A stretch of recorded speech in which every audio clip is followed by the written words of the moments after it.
इनके क्षमता के अनुकूल, इनके सामर्थ्य के अनुकूल आप आएंगे तो आपको स्वीकारेंगे, और आप इनके क्षमता और सामर्थ्य के अनुकूल और इनके वर्जनाओं के अनुकूल नहीं आएंगे तो ये आपको नहीं स्वीकारेंगे। यहां वर्जना और शर्त लगेंगे, गुरु और सदगुरुओं ने लगाया है। कुछ गुरुओं ने कहा कि मांस मछली छोड़ के आना होगा, कुछ गुरुओं ने कहा कि तुमको मांस मछली खाना होगा, कुछ गुरुओं ने कहा कि तुम्हें गृहस्थ जीवन नहीं बसाना होगा, कुछ ने कहा कि तुम्हें गृहस्थ कुल में जाना होगा। तरह तरह के वर्जना और शर्त आरोपित किए गुरुओं ने, तब जाके परमात्मा का आवेश जगा। लेकिन हमारा आपका सौभाग्य देखिए, हम आप वर्जना और शर्त में रहने वाले जीवात्मा भी आज नहीं हैं। आज यदि वर्जना और शर्त की बात हो जाए तो एक भी व्यक्ति आध्यात्म में चलने के योग्य नहीं है। और इसी संक्रांति काल में जगत गुरु शिव स्वयं अपना गुरुकुल खोल दिया, क्योंकि जगत गुरु का अर्थ होता है कि जगत के एक एक प्राणी को शिष्य होने का हक है, वहां कोई वर्जना और शर्त नहीं हो सकता। जगत गुरु शिव जाति धर्म वर्ग संप्रदाय आदि से परे हैं। क्या हिंदू, क्या मुसलमान, क्या सिख, क्या ईसाई, जिसमें ऊर्जा काम करती है, जिसमें शिव का आना और जाना हो रहा है, वो सारे लोग पात्रता धारित करते हैं शिव को अपना गुरु बनाने का। और इस जगत गुरु को परोसने का काम किया इस कालखंड में हमारे वरेण्य गुरु भ्राता साहब श्री हरिंद्रानंद जी ने। कठिन साधना और तपस्या करके उन्होंने इस चीज को पाया। मसान की साधना में, तंत्र की साधना में, योग की साधना में झोंक दिया अपने आप को साहब श्री हरिंद्रानंद जी ने। तब जाके उनको ये मिला, जगत गुरु शिव का स्वरूप का भान हुआ।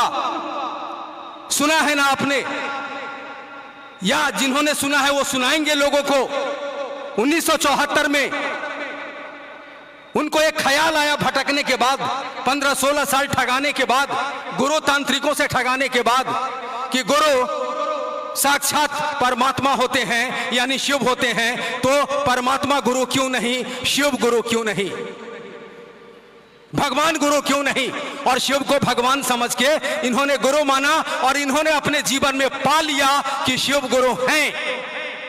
और उसके बाद इन्होंने जिद ठानी कि नहीं, अब अपने गुरु शिव को एक एक व्यक्ति का गुरु बनाऊंगा।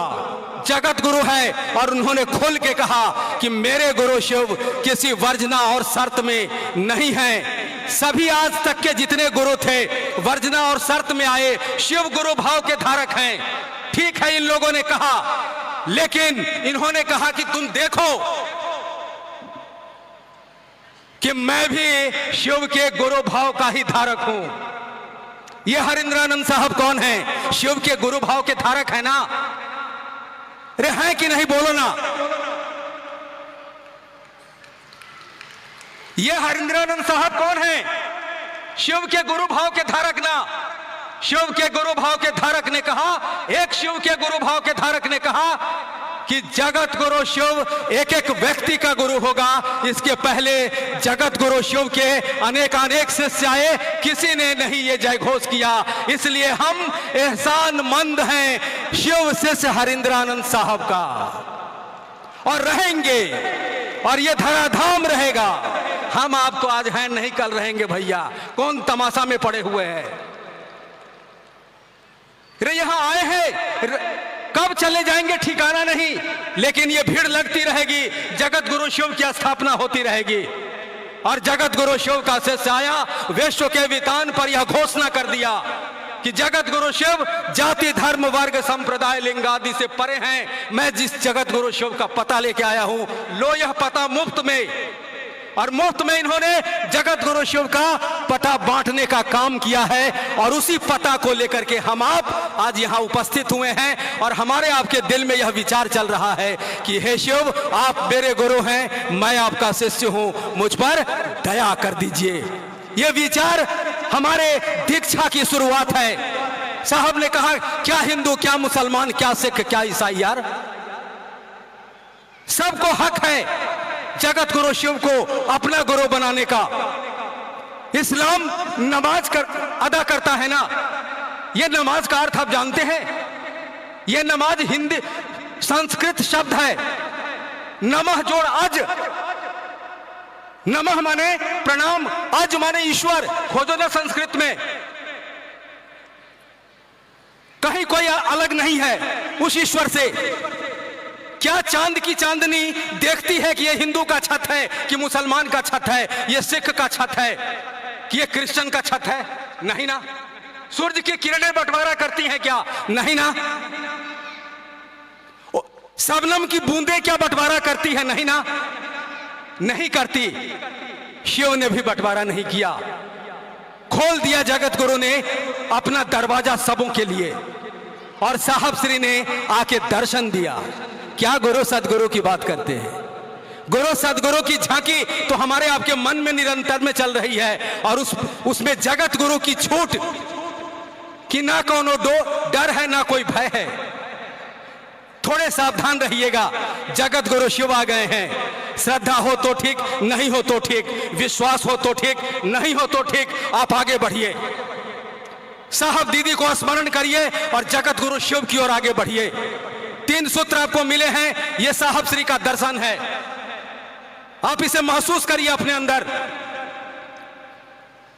ये 3 सूत्र कुछ भी नहीं है, ये 3 सूत्र साहब श्री का दर्शन है, और यह दर्शन आपको शिव के परम दर्शन को उपलब्ध कराएगा। इसलिए साहब ने लिखा कि शिव शिष्यता मार्ग है और मंजिल है भगवान शिव स्वयं। हम सभी जगत गुरु की महफिल में बैठे हैं, साहब और दीदी के साथ बैठे हैं। बिल्कुल निर्भ्रांत चलते रहिए।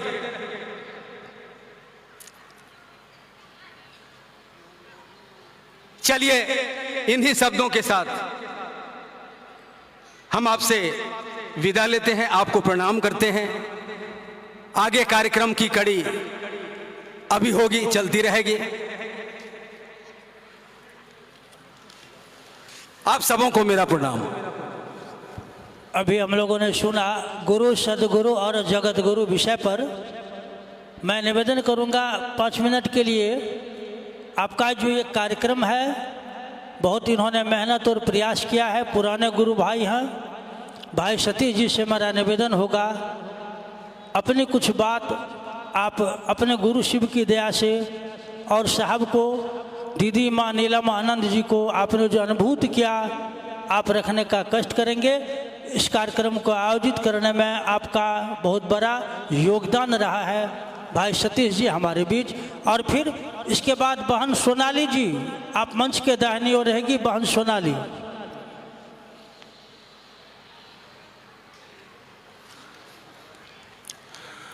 आप सभी के चरणों मेरा प्रणाम। बोलने की तो हिम्मत ही नहीं कर रही है, देह भी काँप रहा है, दिल भी काँप रहा है, आप लोगों का भी काँपता होगा। न मेहनत, भाई जी ने कहा मेहनत की है, सही बताऊं तो मेहनत क्या होता है मैं जानता ही नहीं हूँ, क्योंकि मैं अपने घर का सबसे कामचोर आदमी हूँ। इतना बड़ा कामचोर हूँ कि मेरी माँ भी मुझसे दुखी है, मेरे बाबूजी भी मुझसे दुखी है, और जिसके घर में कामचोर हूँ मेहनत क्या करेगा।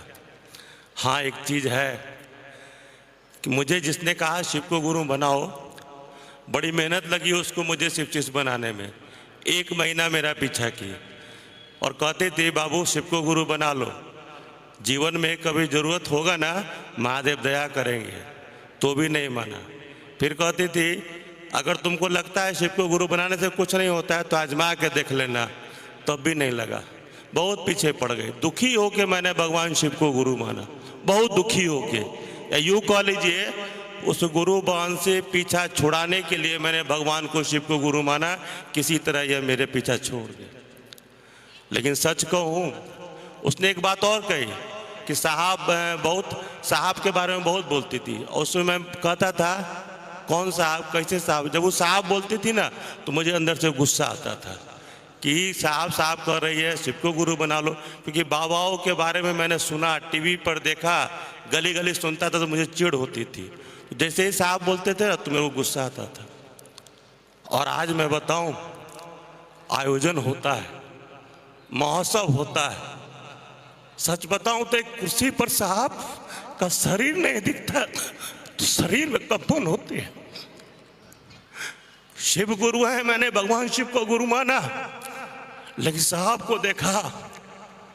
आज मेरी माँ घर में है, अगर मैं माँ को माँ कहने लायक हूं या घर जाता हूं तो माँ की तस्वीर देखता हूं, तब समझ में आता है कि सही में साहब नहीं होते तो मैं बेमाँ का हो जाता। आज मैं जिंदा हूं, आज मैं चल रहा हूं, मेरी सांसें हैं, तो लगता है कि साहब नहीं होते तो मेरा क्या होता। मैं बोल नहीं सकता हूं, लेकिन आज ये निगाहें सच में साहब को ढूंढती है। हर तरफ साहब को बनकर क्या बताऊं, माफ कीजिएगा।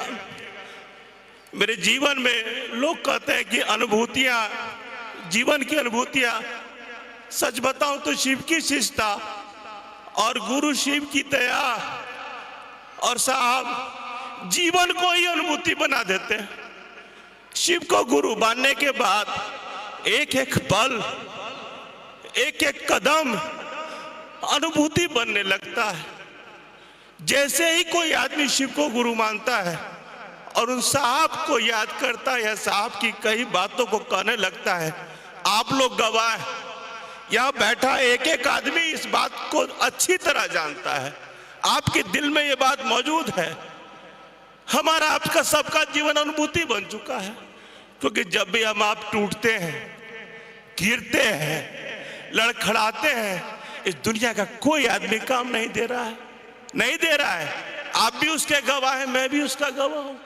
कोई नहीं साथ देता है, घर का भी नहीं देता है, बाहर का भी नहीं देता है, गलती से देने की सोचता है तो मजाक उड़ा देता है। लेकिन साहब की क्या बात करूं, साहब की एक घटना मेरे को याद है।